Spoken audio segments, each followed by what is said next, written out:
how to create a new experience in Roblox Studio. So hey guys, welcome to this tutorial. In this tutorial, I'll show you how you can create a new experience in Roblox Studio.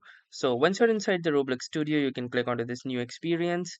And once you click onto this new experience, you can see that it will open this particular interface where you can define terrain, character, GUI, scripts, and more. So, for example, if I go to terrain, it will show me different types of terrain. I can simply click onto this generate terrain, and from here, I can also move objects and things as well. So, using these particular settings like anchor, explorer, and toolbox, and various different methods, and also you can find these in our YouTube channel as well. You can learn about each of these options like material, color, and more, and you can create your own experience using this particular OBS Studio.